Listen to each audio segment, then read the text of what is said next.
Bienvenidos gente de YouTube, es nuevamente un placer estar para ustedes, soy Jota y ahora haciendo un video express ya que muchos amigos me han solicitado luego de ver publicado el video de presentación de la colección Furia 2014 hablándome un poco de que sería bueno recordar las reglas para la gente que está inactiva y también para la gente que ahora se integra con este relanzamiento del juego número 1 del reino, Mitos y Leyendas. Así que este video estará destinado a hablar de las reglas y el funcionamiento de cada una de las cartas en Mitos y Leyendas.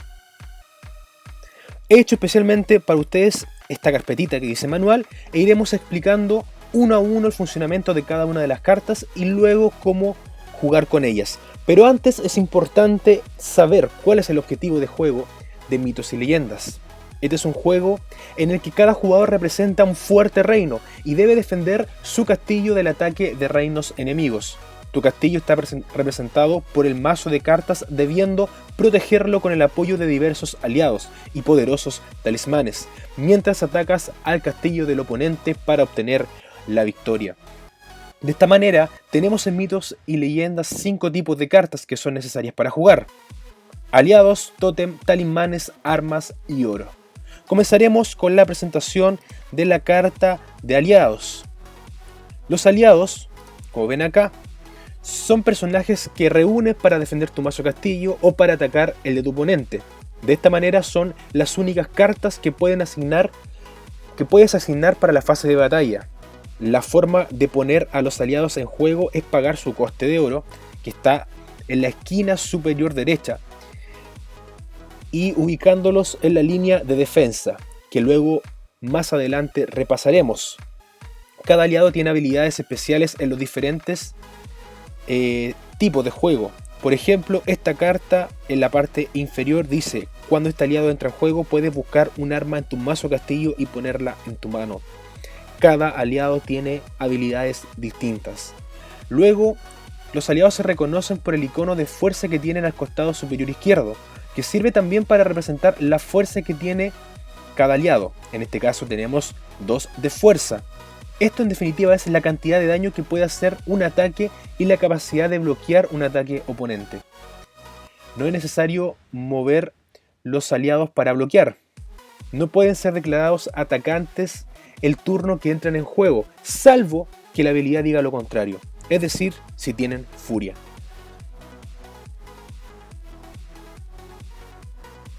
Luego tenemos las cartas denominadas armas.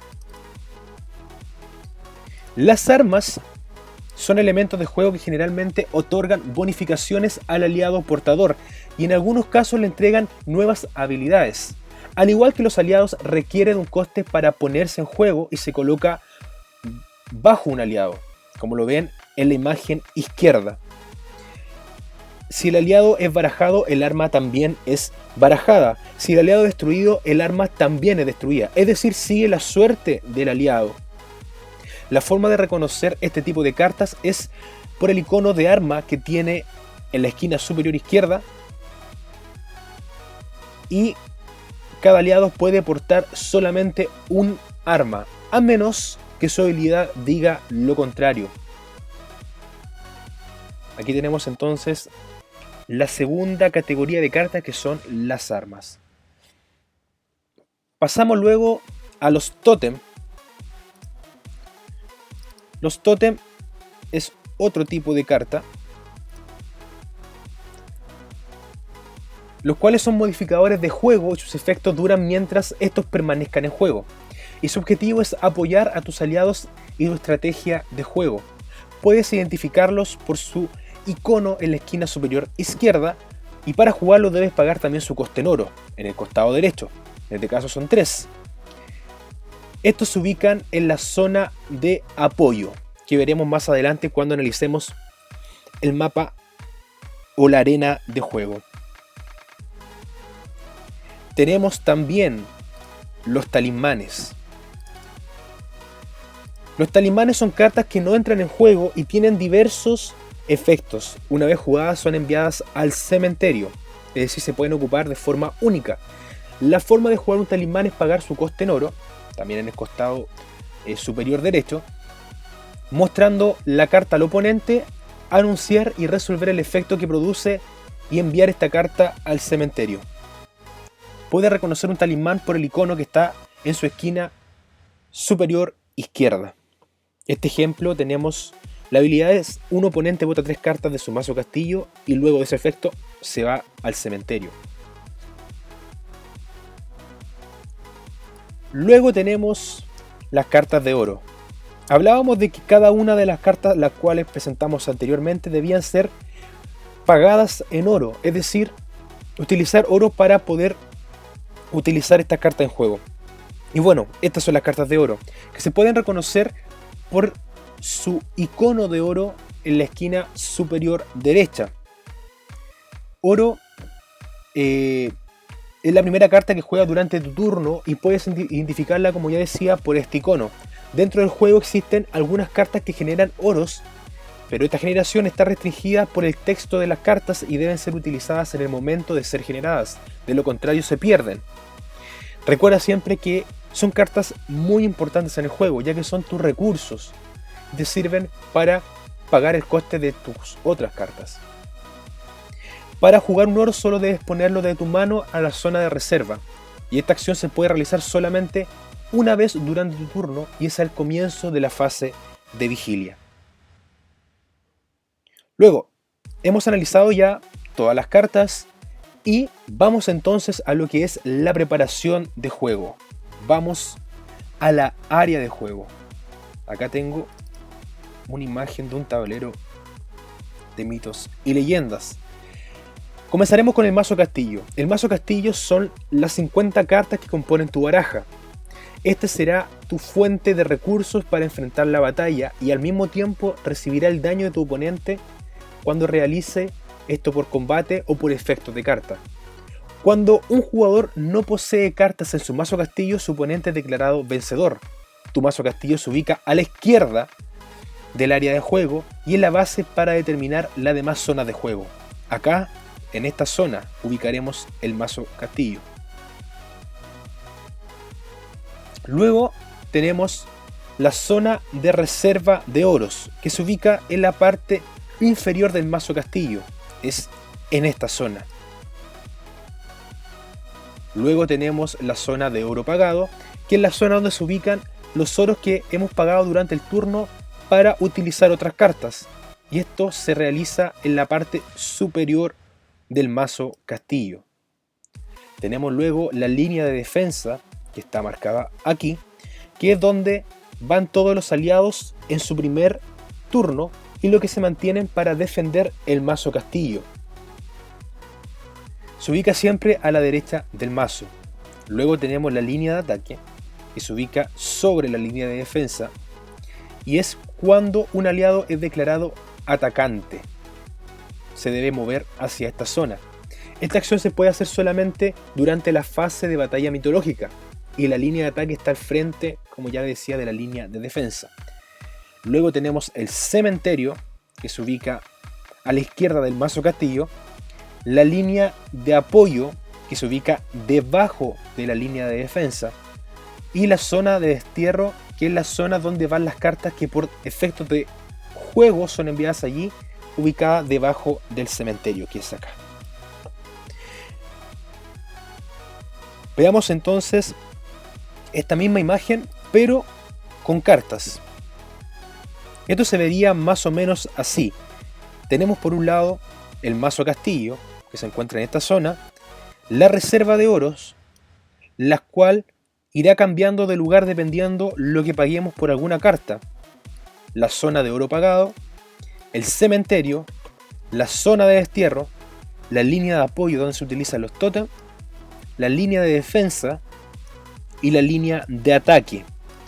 Acá utilicé como ejemplo una carta con un arma, ya que el arma, como le mencionaba en su presentación, debe ser utilizada detrás de la carta del aliado, el cual va a ser equipado con esta arma.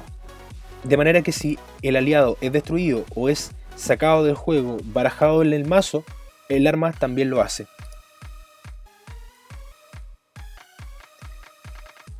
Tenemos otra imagen acá. que también clarifica cómo ordenaremos nuestras cartas en el juego. Tenemos conceptos importantes también. Primero, de que tenemos rondas, las cuales constan de 3 partidas y del resultado de esas partidas se determina un ganador. Luego tenemos los turnos, que son los momentos en que los jugadores realizan las acciones con las que intentarán ganar la partida avanzando a través de las fases. El juego se desarrolla en una serie de turnos alternados. Las fases son el orden en que se desarrolla el juego y solo ciertas acciones pueden ser tomadas en cada fase. El hacer acciones durante una fase distinta de defender un ataque puede hacerse solo en ese turno del jugador, sin intervención de su oponente.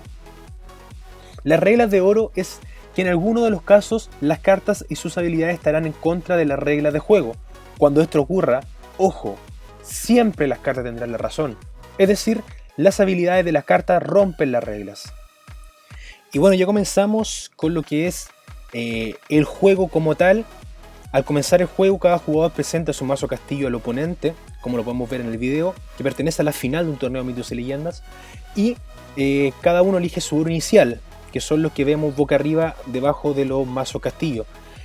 Para determinar qué jugador comenzará la partida, se debe utilizar un método aleatorio, moneda o dado o lo que sea conveniente.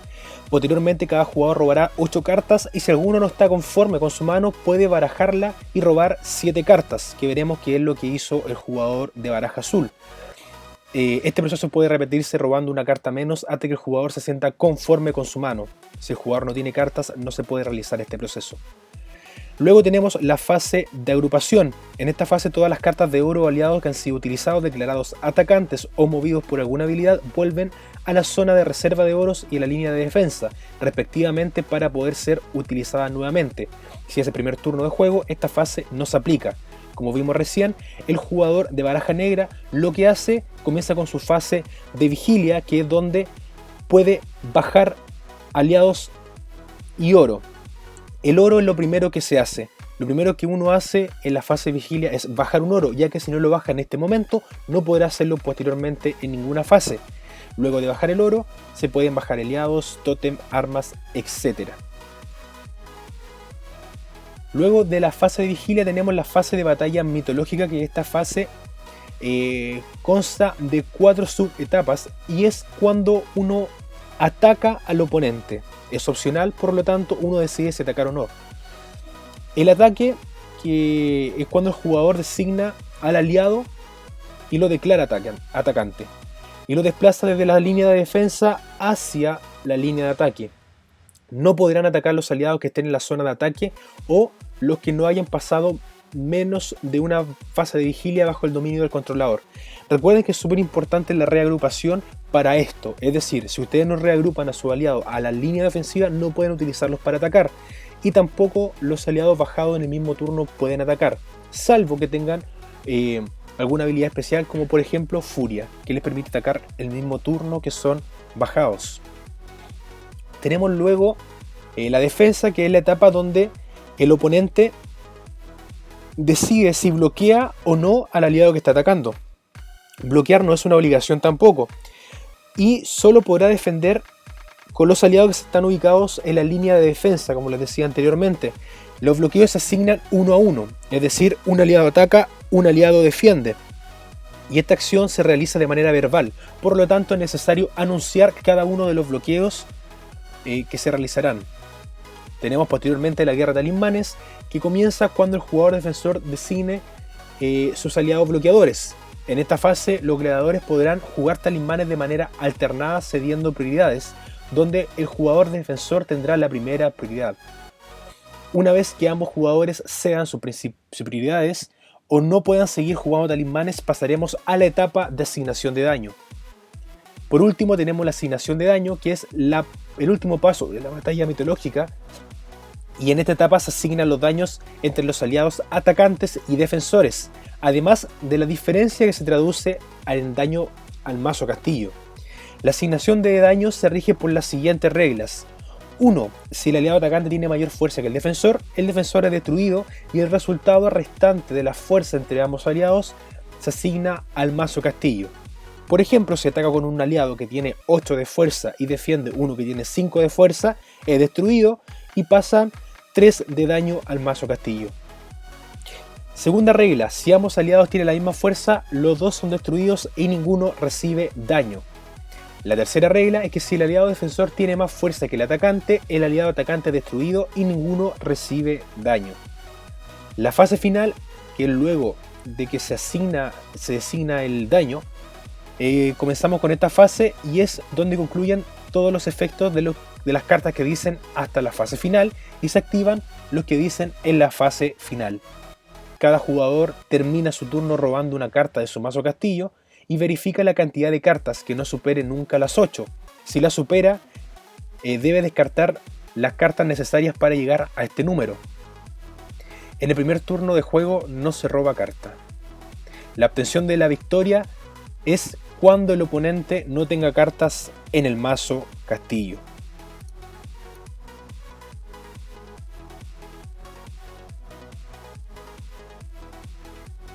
Y bueno chicos, luego de haber visto todas las etapas del juego, solamente nos resta hablar de la construcción del mazo. El mazo de Mito y Leyenda, que va a ser nuestro mazo castillo, debe estar constituido por 50 cartas, en el cual podemos tener un máximo de 3 copias de cada una de las cartas, a excepción de las cartas únicas, que solamente se pueden tener una por cada mazo. Como recomendación, te proponemos que tengas una proporción equilibrada de todos los tipos de cartas en tu mazo, siempre considerando la estrategia que quieres conseguir con él. Por eso es recomendable siempre tener una buena cantidad de aliados, una buena cantidad de talismanes, una buena cantidad de oro, etcétera, etcétera.